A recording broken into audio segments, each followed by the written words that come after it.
Hindi nyo minahal si Ami bilang inyong anak? Minahal ko naman po yun, ma'am. Okay. Bakit ho yan ang nararamdaman ni Ami? Kasi hindi sila nakapag-aral. Yan ang ano ko sa kanila. Ilan ho yung anak ninyo, Aling Rosita? Bali, 7 na lang po sila niyan. 7 silang buhay magkakapatid. Ang Okay.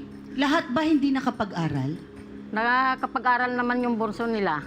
Yung bunso na lang. Ano ho ang nangyari sa buhay ninyo noon? Kasi- Aling Rosita, bakit sa murang edad, nag-anak kayo ng marami, pagkatapos hindi nyo napag-aral, tapos pinagpamasukan nyo pang kasambahay, at sa edad na 13, 14, bakit ho ganun ang nagawa ninyo, ang nangyari sa buhay Kasi wala ninyo? pa po kami hanap buhay.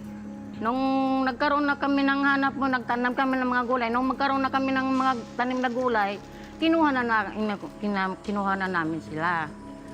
Nasaan ang tatay? Nasaan ang asawa ninyo? May sakit po, inihika po. Ngayon. Opo. Pero ang pinag-uusapan natin is mga 20 years na. No? Opo. Nung panahon na yun, ay malalakas pa kayo. Nung, Bakit naisip nyo na itiis nyong pagtrabahuin ang inyong mga anak sa murang edad? Kasi ma'am, bagong salta kami dito sa Maynila, galing kami sa probinsya. Siyempre wala kaming hanap buhay, wala kami pagkakakitaan. Sila muna ang inano namin, sabi ko, nak, mag-ano muna kayo para may pangkain kayo. Bakit sila? Bakit hindi Kasi kayo? yung mga tanim namin, hindi pa maani. Nung maani na yung mga tanim namin, mga gulay, pinatigil na namin siya.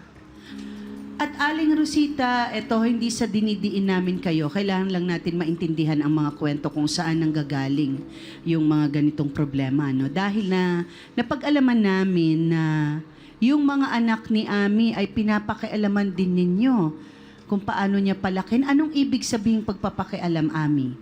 Katulad po kasi pag-araw po ng Sabado, yun na po pinakahanap buhay ko po yung magtinda ng sampagita.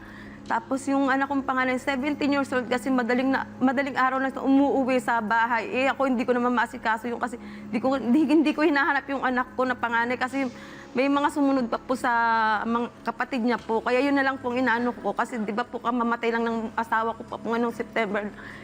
Babae ba tong panganay mo? Lalaki po, ma'am. Okay, umaalis. So, hinahanap niya. Hindi mo na hinahanap Hindi ko na kasi po hinahanap po, may ma'am. mayroon kang iba pang anak na gustong intindihin. Opo, ma'am. Okay.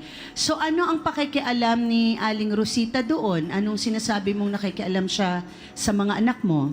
Katulad nga po na hindi umuwi yung anak ko. Pangalawa, yung bunso ko pong anak po, kasi may apo rin po yung nanay ko. Kinakampay niya lagi yung anak ng kapatid ko. Kahit napukpukin na yung anak ko, nagsusumbong sa akin, kinakampihan pa rin po niya.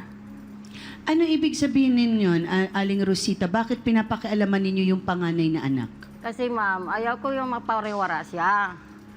Ang gusto ko lang sa mangyari, yung nasa bahay lagi sa pagdating ng oras ng hating gabi. Yan naman lang ang punto ko na hindi siya mapariwara yung mga anak niya. Bakit yan ang pinupunto mo ngayon? Dahil ayaw mong mangyari yung nangyari sa mga anak mo noon. Oo, opo ma'am. Kung paano ka naging magulang noon, ayaw mo nang ginagawa na naging pabaya. Sinasabi niyo po ba na naging pabaya kayo noon? Hindi, wala akong pinabayaan sa kanila. Yun lang ang talagang ang punto ko doon, yung nagpapalimos sila, yun lang ang ano ko doon, nagkamali ako.